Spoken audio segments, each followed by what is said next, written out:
Hi folks, welcome to the Prepared Homestead. This is Travis. Thank you all for stopping by to watch. I want to encourage you before we get started to, if you enjoy this video and any of the content on this channel, to go ahead and subscribe. If you've been watching for a while and you haven't subscribed, please go ahead and do so and like the video, because that's about the only way that we can kind of push against the censorship and the algorithms that try to suppress this type of content. Kind of before I get started, in a way, but it is also part of the video, I want to address, I guess I could say, some housekeeping issues with this channel, so please bear with me. I started this channel out to be a homesteading and prepping channel, to show that they're kind of both one and the same, or at least they should be. Self-sufficiency, to educate, to inform, to entertain, just as a place to kind of show you the life and to give you some ideas. I know over the last few weeks, most of my content has been, shall we say, the fight against tyranny.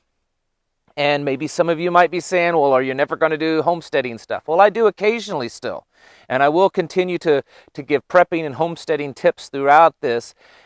And I have been kind of struggling with this. Do I just ignore the obvious elephant in the room that's happening around us? Or do I, just continue and continue talking about prepping and homesteading stuff and not address the fact that the greatest thing of our lifetime that we should be preparing ourselves for is happening? Or do I follow my heart and address this? And honestly, I cannot in good conscience ignore what is going on. So, I know some channels have sort of talk about it and then they kind of move on. But I will continue to bring to you opinion and some news based on this true fight for our freedom that we are engaged in right now. Along the way, you'll see some prepping and homesteading tips too. But I cannot in good conscience walk away from what is obvious in front of us on this platform and not use this voice that I've been given, even though the audience isn't greatly large. I can't just ignore it. I can't not use this for what I feel could be is a good cause and could be information that you might need to know about. So anyways, moving on. I have a question that I want to ask you, the viewers, to answer in the comments for me. This isn't a trick question. It's this honest, real, genuine question.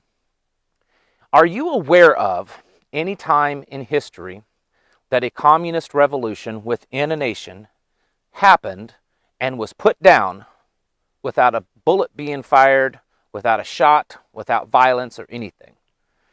Because I am not aware of it happening. I am not aware of any time in history where a communist revolution took place within a nation and the opposing side or the government or whatever was able to smash that revolution, extinguish it through nonviolent means. I'm not aware of it.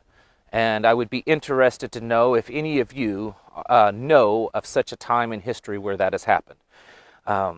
And I think that without going into specifics, I think you know where I'm getting at. I do want to make it clear that while at times I refer to the left or the right or anything like that, I am quite well aware of the left-right paradigm. And I'm not speaking about Democrats versus Republicans, because they're all two wings of the same bird. I'm speaking of the fight against tyranny versus freedom. This isn't two political parties at war. That's what the media wants you to believe, because they want you to buy into this left-right paradigm so that you'll see that your neighbor that's a Democrat is your enemy, and he is not your enemy. Your enemy is tyranny. Your enemy is this revolution that they're trying to push upon us and to take over and to eliminate every bit of freedom that we've ever come to know and to love. as little as as it is anymore, because they're constantly chipping away at our freedom. At this point right now, I think it's pretty obvious that they have increased this war against freedom to a point that it is, in my opinion, an all-out combat. And speaking of that, did you guys and gals see anything that's happened? It would have been Saturday evening in Washington, D.C. Saturday, there was a pro-Trump rally in Washington, D.C. And I'm not on here praising the president or the rally or anything. I'm just trying to tell you what I saw. The media claimed that there was only a few thousand people there, but I'm telling you, the pictures that I saw, it definitely looked in the hundreds of thousands. They were calling it, let me move my camera because the sun's peeking through. They were calling it the Million MAGA March or whatever. From the pictures that I saw, there easily could have been a million or more there. But that's not the point. The point is that there was counter-protests put on by Antifa and Black Lives Matter, but specifically Antifa and these anarchists. I mean, and that's what they are. These are the people. These are the pawns, let's put it that way. These are the pawns, because they're being used, absolutely being used, to spread this communist revolution. If you go back in history and do a little research on communist revolutions, and this is exactly what they do. I mean, they are following the playbook to a T. Man, that sun. Sorry, guys and gals. I'm trying to move it. It's super sunny out right now. And I don't have a really good quality camera. They are following the playbook perfectly by spreading this disruption, let me get the word out, and destruction. They are instilling fear, violence in several major cities. But Saturday night, it really kicked off in Washington, D.C. And if you haven't seen the videos, you're not going to see it on the news. You're going to have to go to different sources that were there, and they were live streaming the stuff that was going on. And the best source that I have found, unless you are in certain different places of the web to find this, would be probably Twitter. I've been trying to share some stuff over on Twitter that I see regarding what happened last night. It was extremely violent, to the point that it was absolutely out of control. The police very much lost control. The media is reporting that it was Proud Boys and white supremacists that were there, and that they were doing all the violence. But if you watch the videos, you can plainly see that Antifa and these anarchists were doing the violent actions. And it wasn't until later on that finally groups like the Proud Boys and other patriots started to organize themselves in a defensive manner, and then kind of went on the attack. Not guns. There were some reported instances of shots being fired and stabbings, but I've not seen anything to confirm that. We did see Antifa attack elderly, a black woman with her child that was a Trump supporter, several other individuals that were middle-aged and elderly. They would use tactics that I would describe as like watching hyenas trying to take down a water buffalo. You ever watch those nature shows? Well, hyenas could be very deadly creatures. They're kind of small, and compared to a water buffalo, if it was just a one-on-one battle, they wouldn't have a chance. A water buffalo could easily kill a hyena. But what they do is, as the water buffalo are feeding and moving along, they pick out the weak one, the one that's the straggler, the one that's not keeping up quite as well, and they go in and they pull that one out. They're able to surround that one and segregate it from the rest of the herd. And once they get that one segregated, they go in on the attack. Not necessarily all at once, but little by little, and they weaken it, and they weaken it, and they bring it down. And finally, when it's on the ground, They're like piranha. They go in for the kill, and they take down their prey. That is exactly what we saw last night and what we have seen in other videos over the past few months of Antifa engaging in attacking, whether it's Trump supporters, conservatives, Republicans, patriots, whatever they are. This is exactly what they've done. You don't see them attacking when there's, say, a Trump rally and there's tens of thousands of people all together. I mean, they may stand off to the side and yell at them, but you don't see them attacking. But what you will see is where there's a straggler, maybe they're elderly, maybe they're out of shape and they're not able to keep up with the march. They pull that one aside. They surround it and they go in and they attack until the person's on the ground. And then when the person's on the ground, they go in and they just stomp the person. And could potentially kill them if it wasn't for someone going in and stopping them.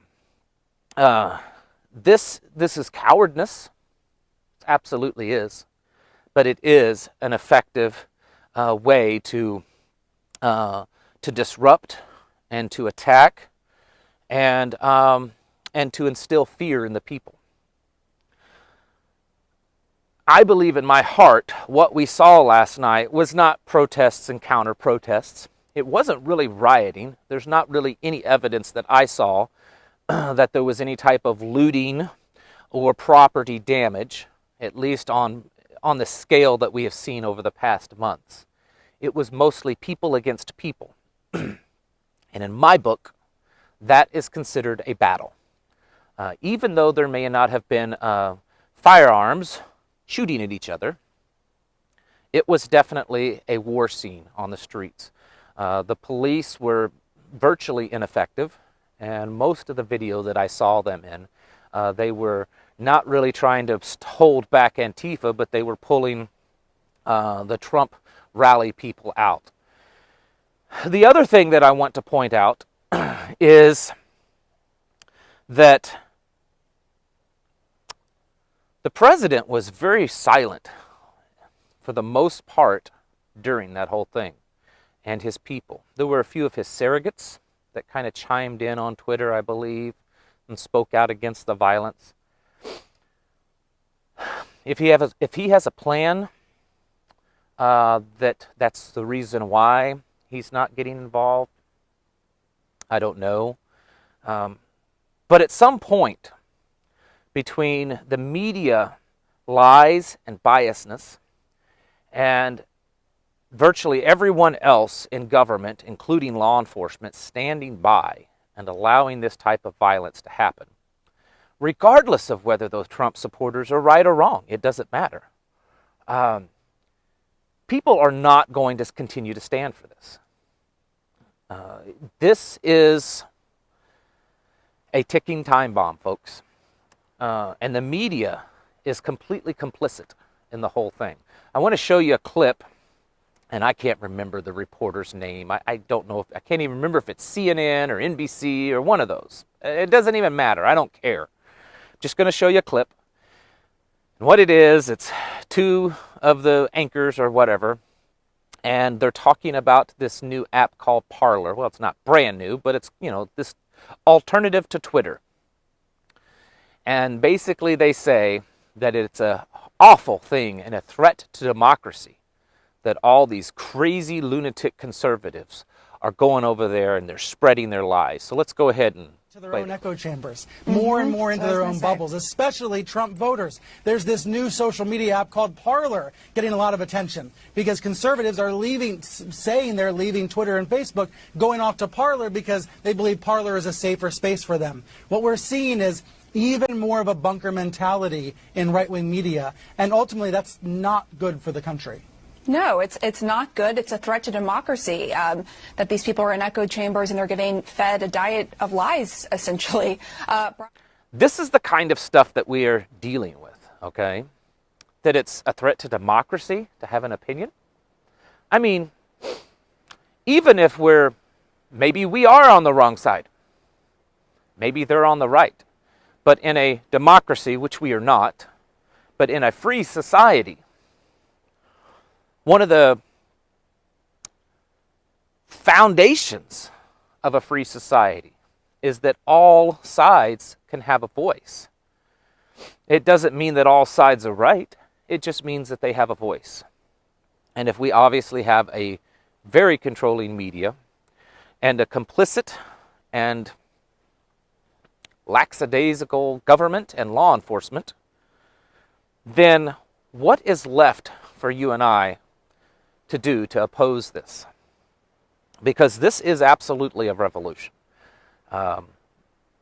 I believe the men in power around the world are encouraging and allowing this to happen, because how better to take down the greatest free society of our time, and potentially most likely of all time, than to encourage and support a communist style revolution. Because once that happens, then they can quite easily step in and take over. They can have their globalist ways, push their radical environmental agenda, their radical attack on private property, their radical attack on our economy and capitalism, and nothing will stop them once this country falls under this radical Marxist communist ideology. So we are in a battle right now, folks. I don't know how other way to put it. And I feel I have an obligation to be a voice in the darkness. I know I'm not the only voice, and I'm not the greatest voice, and I'm not the best voice. But if I can at least do my part in being a voice in the darkness, then I will continue to do that. If you are interested in a video that I'm working on discussing the military involvement in the vaccine that is being produced to combat the disease that is going around, I would encourage you to go look at my Patreon channel, because I'll be posting it there and over maybe on other places. We'll see, depending on where I can get it up and not be censored. But I will be putting that up by the end of the day, I would say, and discussing kind of my take on all that. All right, folks. This is a serious time that we live in. And I think we have to take it seriously. We cannot just continue to go on about our daily lives and act like nothing is going on. And I cannot, in good conscience, just put out video after video, content after content of just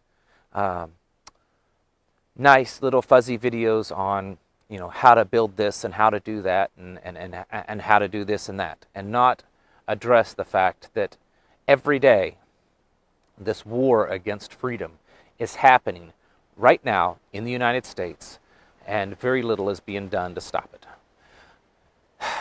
Thank you all for watching, and I'll catch you in the next video.